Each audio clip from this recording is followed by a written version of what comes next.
Hmm? What's that? No. We should do like an intro every day. What's that? Song. A Like a theme little- song. We should. Yeah. Why don't I have a theme? That's actually a good idea.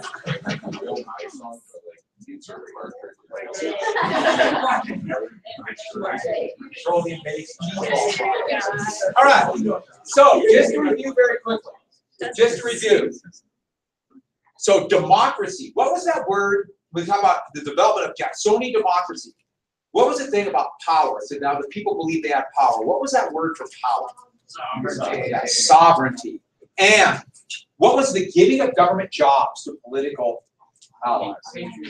Patronage. And what did his opponents call it? Corruption. Well, they said it's corruption, but you know, it was to the victor go the Spoil. yeah. So the spoils system. What was the opposition party to Jackson?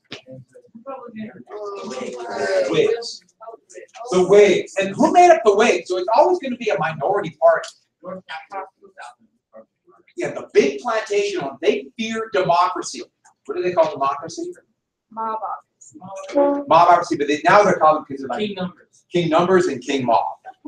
They still use the mobocracy, but they like the kings. Just trying to say that they took their power like a king because the mob was behind them. And let's go to get to this. So we had the Indian Removal Act, the 5 civilized tribes, and the civilized, that does really mean that they had some elements that were like, they tried to adapt to European and US culture. These are the tribes that live right here. The Creeks were the one destroyed by Jackson at Horseshoe Bend. The Choctaw and Chickasaw, they would sign a treaty and move in 1832 and 1833. Horrific moves. You can imagine there's no real roads, pre-railroads.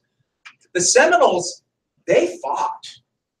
In fact, they would fight in the Second Seminole War and technically never surrendered. Even though a lot of them we captured and forced to go to Indian Territory, they've never surrendered to this day. And lastly, the Cherokee. But here's the big deal. They're in states now. They're not in federal land. It's state land. And that's a big gray area. And it will explode. And one of the more controversial parts about this would be for the Cherokee, who live not just in Georgia, but Alabama and Tennessee, but gold. And once there's a gold discovered, I think you can imagine what's going to happen. And the Cherokee had spent years trying to assimilate to U.S. or European culture before that. They tried to lay out cities like European cities. They dressed like Europeans. They made their own alphabet. And by the way, did I tell you what this creepy picture was? Okay. So, here's some of the tribes that moved. And there's the Cherokee. The Creek have been devastated. But also the tribes in the north, too. It wasn't just the southern tribes. But everybody remembers the southern tribes for what happened to the Cherokee. They invented their own letter, or alphabet. You know, it has some kind of Latin-like letters like we use now. Sequoia, along with others, best known for inventing this. So they would print newspaper. They tried to set up education like loosely based upon what was happening in Massachusetts. And they even did what they thought was the most civilized thing. They had slaves. What a weird, where do you think slavery would be civilized? That's kind of what they thought. But that's John Ross. You notice how he's dressed? He'd be the last leader of the Cherokee in Georgia. He tried everything to hold on to the land and not sign a treaty. As Jackson pressured him, you got to sign it. They're going to take your land. Georgia's not going to quit. 2 court cases are going to come out. Remember John Marshall, who was appointed by Madison back, one of the midnight justices? He's still around. That was back in 1801. We're talking 1831. And so we still got this old Federalists, and the Federalists are long dead. They said that the Cherokees, because they signed a treaty with the United States, they're a nation. They're not a state, they're a nation. But they are domestic, meaning they're within the borders, and therefore dependent upon U.S. law, but they're not, or it's not just Georgian property. And then in the case Worcester, I know it's no H, but it's Worcester, versus Georgia, it said that Cherokee law applied, they're not Georgia state law. That's what Marshall ruled. Now this is really complex because what Marshall is saying then is that Cherokee land is not necessarily state land, and therefore Cherokee law applies and the court applies, the federal court. It's a big move. And if you know anything about reservations, Montana has 7 reservations. And each reservation has their own unique law. Some of you probably noticed that. There are certain things that are legal or illegal on reservations. And when I was a kid, it was always a big thing to get fireworks on reservations, and some of them allowed those. I can remember that as a kid. I remember getting Roman candles. So, which are very bad. You know what Roman candles are? Oh yeah, incredibly illegal. Now they're legal on other reservations. Yeah, we would have to go chase each other with them. Yeah, we were stupid. What are they? And the ones that whistle even more. It's a tube like this, basically with gunpowder, and each gunpowder had like little balls of gunpowder. And so you would light it, and then it would shoot those balls out. Flaming balls. That's horrible. Oh yeah, it's so dangerous, it's so dumb. Some of them make noise. And we would chase each other. Yeah, did you see the ones that make noise? I can't remember. We're talking 70, 80 years ago. Cherry bombs. I remember cherry bombs and M80s, which were a quarter stick of dynamite. Yeah, that made sense. All right. So, but here's the deal. There were no such thing as reservations yet. This was still unclear. Marshall made his ruling, but never defined what they were. Now, Jackson's opponents, and we still see this today, they'll say that Jackson ignored the Supreme Court. And I put lines through this because a lot of people believe Jackson actually said this. He never actually said this.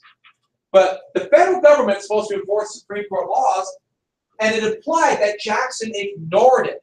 But that's not quite true. What Jackson looked at it is, this is a federal decision.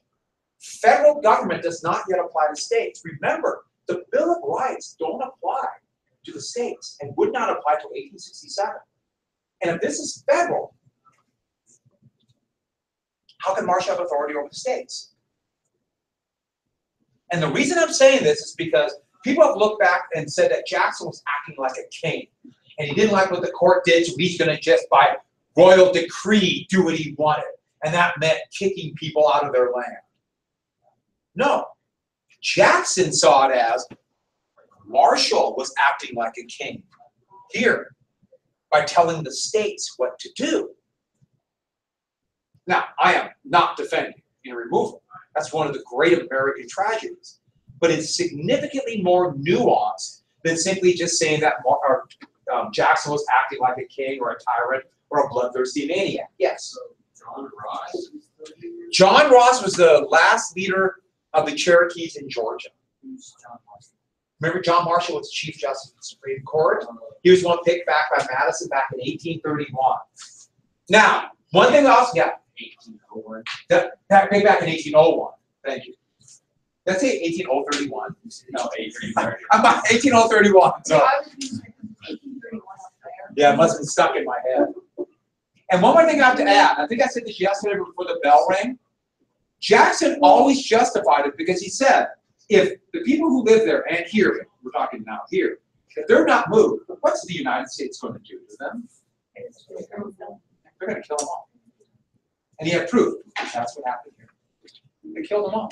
He's saving their lives, he believed. Once again, I'm telling you that to say that the thought behind this was much more nuanced and complex. It isn't just saying a bunch of bloodthirsty maniacs are killing and trying to take land. I'm not saying some of that didn't happen, but it's always more complex. And so what happened was other tribes would move. The tribes in the north fought back and there'd be a war, like the Sauk and Fox War. Those are 2 tribes in Illinois. Abraham Lincoln would be in the militia as a young man fighting the Sauk and the Fox. They'd be moved too, down to Indian Territory.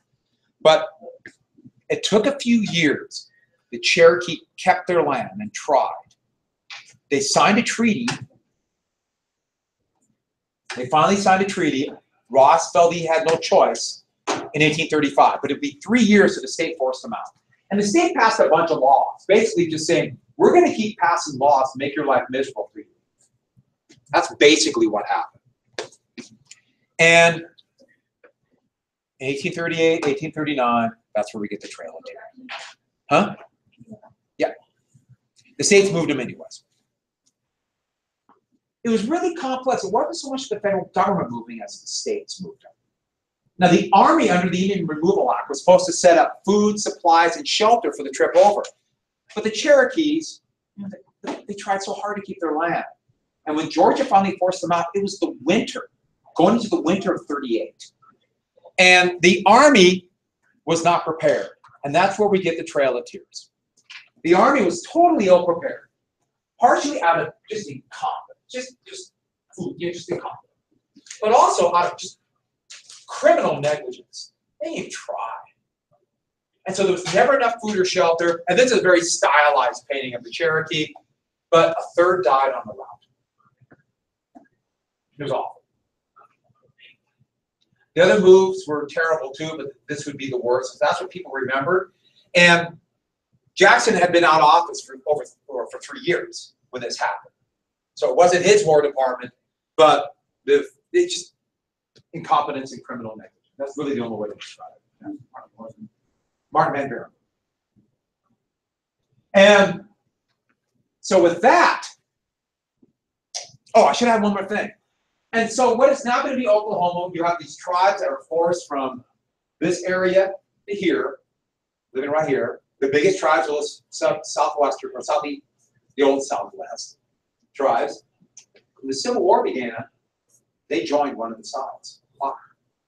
Who did they join with? They joined with the Confederacy because of anger over the United States because of those treaties, which is kind of ironic because it also these Southerners who took their land. You know, it's kind of one of those. The United States would remember that. The enemy of my enemy. Exactly. And so, with that, one more. The Whig opposition was a lot of the opposition was against democracy. Remember the Maine and the hell was Spain.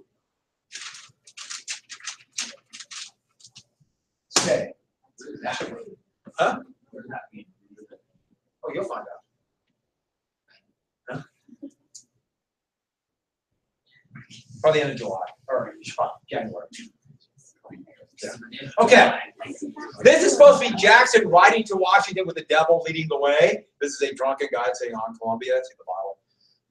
And it's implying how awful Jackson is because the New Democrats talked about the rights of man, and here are American Indians and slaves. So the Whigs opposed the movement, but a lot of the reason they opposed was king numbers, meaning their fear of democracy.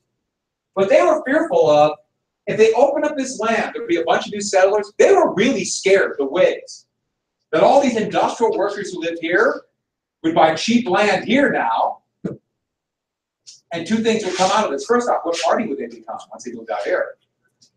They'd become Democrats. And if they left their factory jobs, what would happen to wages? Go up. What are you looking for? Right up there. Do I have any Kleenex left? It's fine to go. I used to have a bunch of Kleenex. I'm sorry, though. Oh, I do. Throw it. Wow. Throw it. Hit him. Okay. So they were more fearful of that democracy. Don't forget that thing about wages. So we're coming to one more big thing. While this is going on, his first administration was this weird conglomeration of people. And what's going to be known as the Eaton malaria, also called the Petticoat Affair. John Eaton, his Secretary of War, got married to Peggy O'Neill. Now, Peggy O'Neill became Peggy Eaton. Now, think about Washington, D.C. Little tiny town. Literally, it was tiny. And so all the cabinet levels, their families, especially the wives of the cabinet members, remember this is 1828, 1829, so they're all men. Their wives would socialize. That was what there was no one else to socialize with. Well, O'Neill got married to the Secretary of War. Remember Eaton was the one who wrote that letter called the Wyoming letter?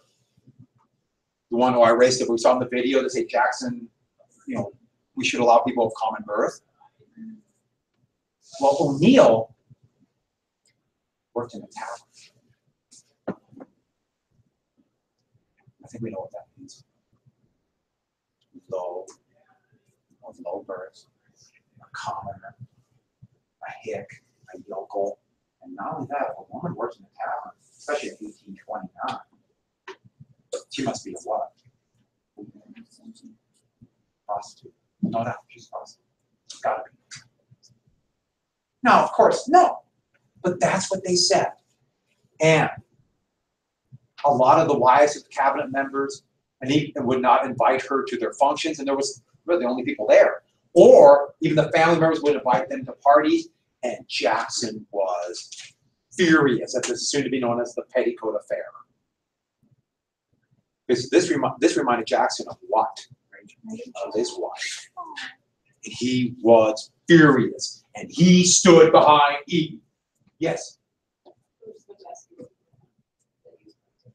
And so the cabinet split up, and so Jackson noticed who invited the Edens to their affairs. He was loyal to them, and if you weren't, oh, he hated you. He just stuck with him. Yes.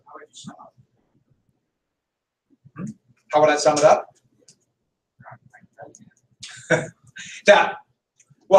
Just tell you very quickly that Peggy Eden was ostracized by the people, the wives of the other cabinet members. And Jackson thought this was just like what happened to Rich. So to divide it up on these kind of class lines. You can imagine how Jackson just saw this.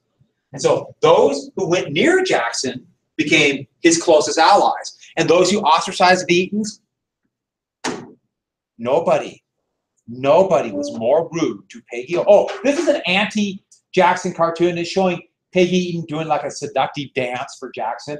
I know to us today that doesn't necessarily look like a seductive dance, but in 1830, that's pretty crazy.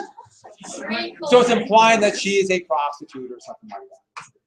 So that man, his wife, nobody. Who's that guy? Happened to be the vice president. John C. Calhoun. And his wife, and I swear to you, I'm not making this up, fluoride. His wife's name was Fluoride. And so this just is anger and bitterness. And Jackson quit. Jackson eventually ran out most of those people in his cabinet because of this issue. And he's going to have what we're going to call the kitchen cabinet. He's kind of informal advisors, some in the cabinet, some outside of the cabinet, and those who were loyal to Jackson. And nobody more so than Martin Van Buren. Old Kinderhook, the little magician from New York, this wily politician who, like Jackson, had the same very humble means, humble birth, very clever politician. He would rise up to become Jackson's vice president, then successor. One of the most able politicians of this era. And that's an anti-Jackson cartoon implying that the cabinet's breaking up and the rats are jumping the ship. Those are like Van Buren and others. Yeah. I like that one. But while this is going on, okay, Indian removal, we have this, and then there's another issue that's even bigger. And it kind of fits in as Jackson fighting for the common man. It's the nullification crisis. And this is where Jackson saved the Union. And a lot of people see this as a battle between Jackson and neck hair. Caveman. Ew. I know some of you are swooning. It's okay. It literally looks like an animal died on top of the stand. Oh my god. It does, though. That's it. All right, so Jackson saved the Union. Jackson saved the country. I'll tell you. What, do you go to the back of the book every time to read the ending? Yes, I do. So, remember that tariff of by the way, the tariff of abominations, this was actually tricked by what people? Yeah, Jackson's and it's soon to be Democrats that fool Adams. Well, everybody basically wanted to lower this tariff. Even Whigs, who supported high tariff, thought 65% tariff is crazy. And so there's movement to support it, or to right away to reduce it, when he became president. But Calhoun saw this as something else. He had a vision of how the tariff can be used for something more important. A lot of people didn't like the tariff, but it could be used as something to unify. And so, what was his vision? Look at those eyes, people. Look at them. Not for too long. Yeah. See, anonymously, actually, right after the election, he's still Adams' vice president before he becomes Jackson's vice president. Calhoun would write the California, South Carolina Exposition and Protest. Here's a copy of it. And then he says nullification. Do you remember what nullification was? This goes back to the Virginia and Kentucky resolutions and the Hartford Convention. Yeah. States can nullify laws. The federal. Yeah, federal laws. Technically, that they're unconstitutional, but this is purely political. And Calhoun is saying, hey, Jefferson and Madison said you could nullify laws. We're going to nullify laws. Basically, what he's saying is that states should not obey the tariff. But the tariff wasn't the big issue. The big issue was slavery. Calhoun and these slaveholders more and more are seeing threats to this institution that now all of a sudden is making all this money because of the textile industry and the Industrial Revolution. And so his vision would be this.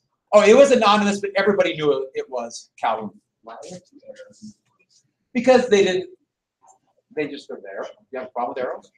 I'm comforted by arrows. I sleep at night knowing there's arrows there to protect me.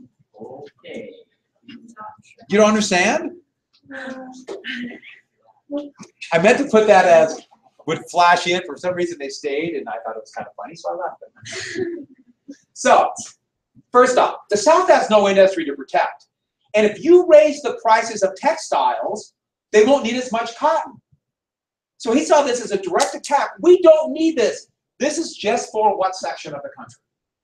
The North. So this is his argument against the tariff. And he's not talking to the whole country.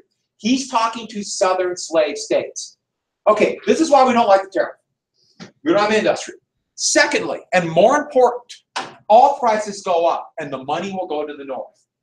Either that or through Henry Clay's American system. He was very worried this would go for the bus or internal improvements. But now I got to show you why all prices go up. Because tariffs increase all prices. Every product involved, directly or indirectly, with a tariff, the price will go up. Remember, it's a tax on imports. So let me draw you a table very quickly. This pen is at the end.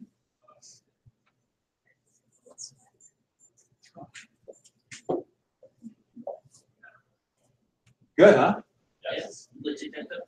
I'm waiting for somebody to say that. So we're talking the cost of textiles, and the thing is, I'm using this as I'm going to round the prices up, and there's money about $18.30 for a roll of about 10 feet of cloth. Don't try to compare prices then and now. They're a totally different system. But prices in Britain and prices in the U.S. Here's the price that they have after cost, a little bit of profit, shipping, everything else. It's about 50 cents. It was a little bit over 60 cents for American, but I'm just going to use 60 to keep the math easy. So you can see why American industry would like a tariff. Because let's say, okay, the tariff of abomination was over 60. Let's just do a 50% tariff. So what is the price now? 75. You see why? No. Tariff is a tax on imports. He's already here. So what do they charge? Exactly. They go right up to the bottom. So that allows U.S. manufacturing to raise their prices artificially. So their profits go up. And that's what Calhoun was saying. Because that's what always happens. Even if the price of U.S. textiles go down, which it will, as they become more efficient and bigger and produce more, their costs will go down. What do we call that? They get bigger, more efficient, produce more, costs go down. The iron rule of economics, what is that? Experience. There are a few people say it, but eventually got economies of scale. Yep. What is it? Economies of scale. So right here, that's why they wanted it, and that's why Southerners were mad. That they knew they're going to raise prices, and that was part of the reason they had a tariff, to increase profits. So that though, is that enough to go to war? Because here's the issue. South Carolina said, he said that they should nullify the tariff. And if the federal government tries to enforce it, then what should South Carolina do? What's that? Secede, which means civil war. We should add one more thing. If South Carolina sets the precedent that states don't have to obey federal laws, what happens? No one obeys that anymore. And what happens to the country? Well, Yeah, I mean, we're talking right now the end of the Union. We are talking civil war. That's what he's threatening. But Calhoun thinks we have to. If we don't do something now, there will be civil war. As he sees it, there are threats all over. And so what does he want? If we find an issue like the tariff, that will unify the South. Forget about parties, we'll just have a Southern party. And why? To protect slavery. And circle that slavery, underline it. That is the reason for this whole thing. The tariff wasn't going to be enough for people to get passionate enough to go to war. That wasn't the issue. The issue was always slavery.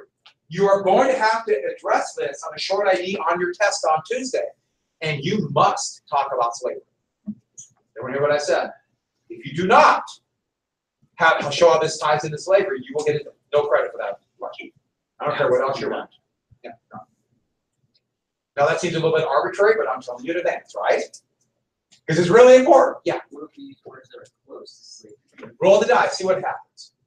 Just roll the die. So, with that, he didn't want civil war. But what does he saw it as? The majority section. And what section was becoming the majority by population? The North. More and more people going to the North. And eventually, they call it the tyranny of the majority. They will eventually start passing laws to limit slavery. And if we don't stop it today, it might be too late a week down the road. And do you remember I told you about Jefferson's idea, right for the Missouri Compromise, but it turned into a defense of slavery? They wanted to have more slave states, spread it out for more senators, but also to avoid a concentration of slaves. What did they call that? More slave states. What was that called? Spread them. You're on the right track. Diffusion. And that will be one of the things. We must continue to spread slavery. And that's the key issue.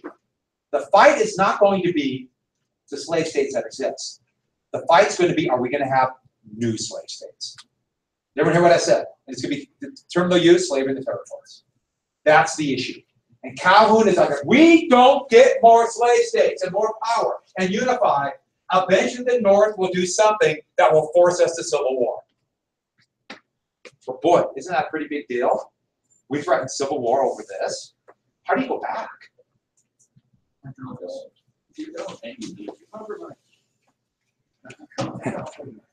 But we've already made it clear our compromises must help us. At least that's what the South says. So while this is going on, very quickly, there's going to be one of the great debates in American history on the floor of the United States Senate called the Webster-Hayne debate. And Webster was a Whig, Daniel Webster of Massachusetts, and he was a great orator. He always talked about he had this barrel chest with a voice seemed to kind of like almost echo throughout the chambers from his chest. That sounds kind of weird, but that's what they said. And he sounded great. I don't know how much he actually knew.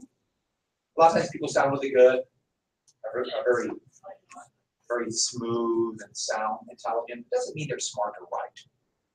Don't forget that. That's a little tidbit for life. See, I'm giving life lessons. You're welcome.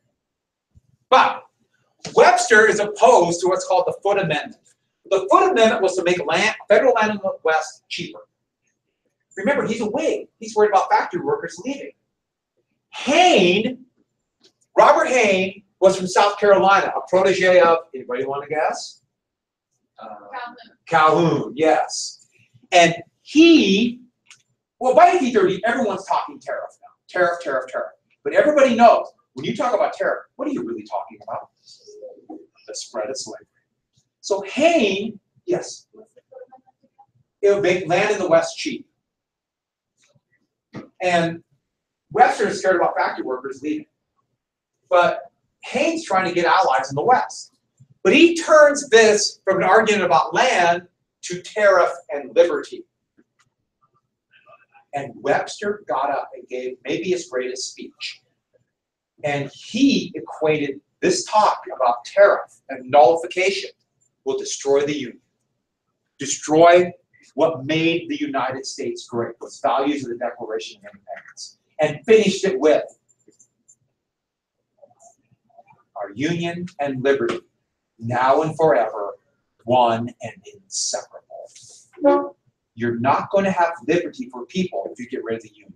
It'll break up into little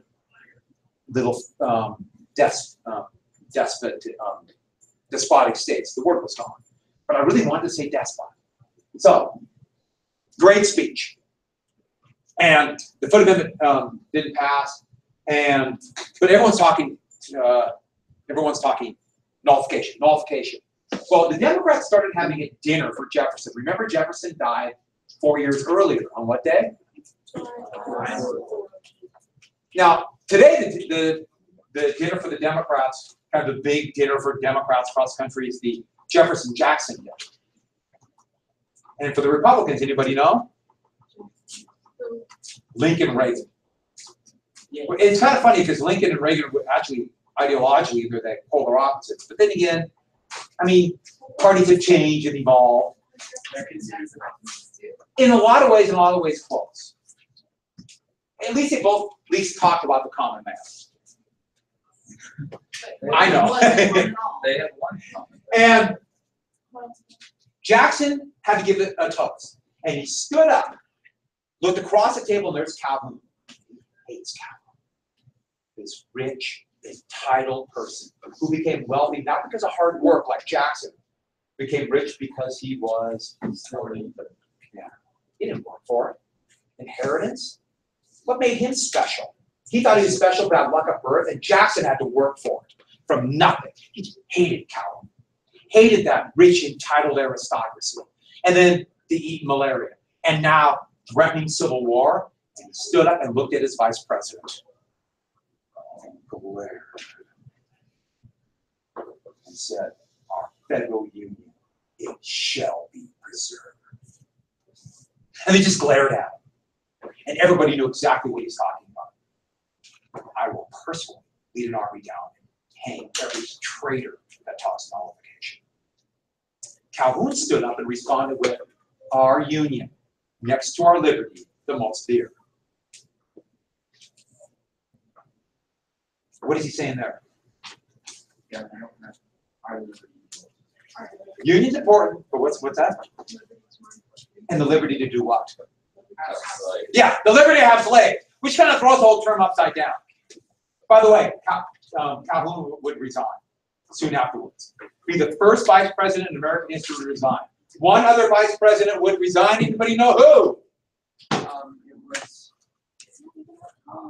Everybody's favorite, Spiro Agnew. Nixon's vice president resigned in 1973. Yeah, actually had nothing to do with Watergate, but he resigned because as governor of Maryland, he was caught red-handed collecting bribes. And I'm totally opposed to bribery. I don't like it in any way. It's wrong. Don't do it. Sure, The green light was on. I'll be just talking to him. All right, tomorrow we'll finish this. No, I thought I put one on your table. Oh, you know what happened? They brought the next one. I took them all. I guess you don't get a review list. No, I have a review list. I want to see my tags. 7. Oh, yeah, do you have mine? Yes, I do. Yeah, I still got to record your. I don't have your. You got a 93, but I can't find your photo ID. Just calm down. It's people like you what cause discontent. Well, that's a good one.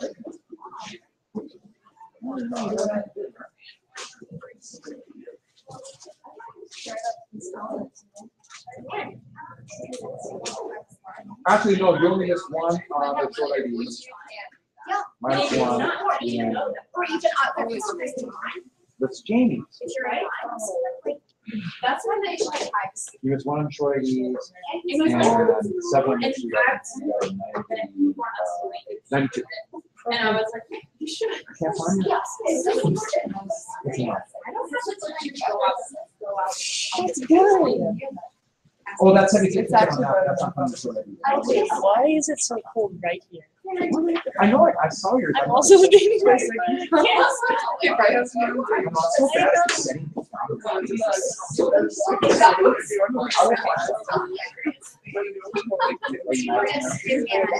I could.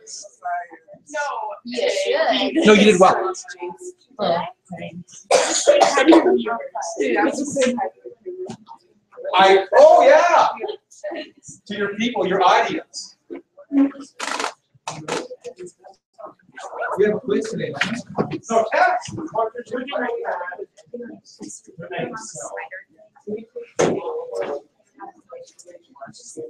Let's just do World War I. 2 years ago we did World War I.